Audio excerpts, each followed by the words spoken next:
O maior ateu que já andou na Terra foi estudar Jesus Cristo. Qual foi o gatilho, cara? O que fez você ir por esse caminho?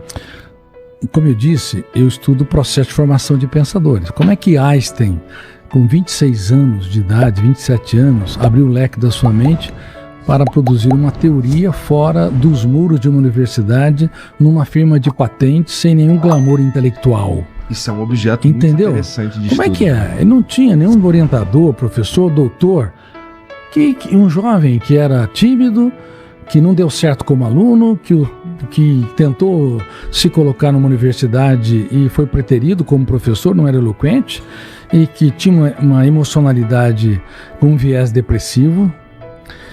E mais pra frente, quando já era famoso, internou um filho num manicômio e cometeu um erro crasso, porque não foi visitá-lo. O homem que mais conheceu as forças do universo, e ninguém fala sobre isso, ele foi derrotado pelas forças de um universo mais complexo que o mundo físico, a sua mente, porque o ambiente tétrico de um manicômio, as alucinações, delírios do seu filho, que ele não conseguia usar toda a sua estrutura lógica, matemática e física para entender, porque não dá para entender, e deveria abraçar seu filho, porque ninguém é de seu menor valor, mesmo um psicótico, uma pessoa portadora de uma esquizofrenia, tem uma complexidade e deve ser valorizado como ser humano único e irrepetível. Einstein não fez isso. Então, enfim, eu estudei a mente de pessoas que conseguiram libertar o seu imaginário e eram seres humanos e falharam dramaticamente. Por um lado, também Freud viveu esse drama entre a intelectualidade e baniu da família psicanalítica quem pensava contrariamente suas ideias, como Jung e Adler, por exemplo. Mas eu fui até esse homem, Jesus Cristo, e fui estudá-lo e fiquei perplexo, porque como pode, no exato momento em que Judas Iscariotes o beija, era para detonar o primeiro fenômeno, o gatilho da memória, abrir uma janela traumática ou killer. A traição é um golpe fatal, e quem nos trai são os amigos. Os inimigos, os desafetos, nos frustram.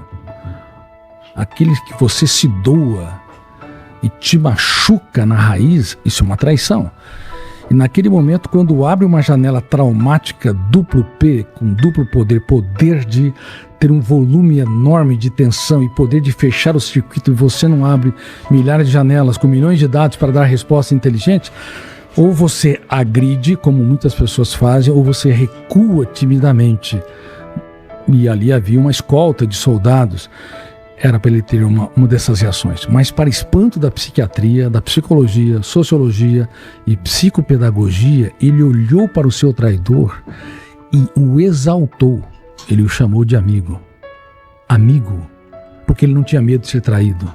Ele tinha medo de perder um amigo e usou uma pergunta e levou o método do questionamento em níveis que o grande questionador da filosofia, Sócrates, jamais imaginou. Amigo, por que você está aqui?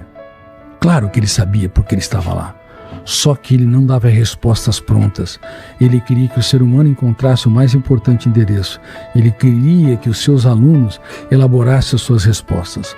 Aí eu teci uma frase: nunca alguém tão grande se fez tão pequeno para tornar os pequenos grandes. Então, para encerrar, Einstein era a maior celebridade da ciência, a primeira grande celebridade da ciência, internou seu filho e não o visitou. Freud, o grande construtor da psicanálise, com uma intelectualidade enorme e também muito sociável, porque escrevia milhares de cartas para os seus amigos, mas não conseguiu abraçar quem o contrariava em relação à teoria da sexualidade. Agora estava ali, o mestre dos mestres, sendo beijado por um aluno, porque na verdade era uma senha para a traição, e ele de fato o abraça. Ele dá tudo que tem para aquele que pouco tinha. Eu fiquei perplexo. E aí virou cristão?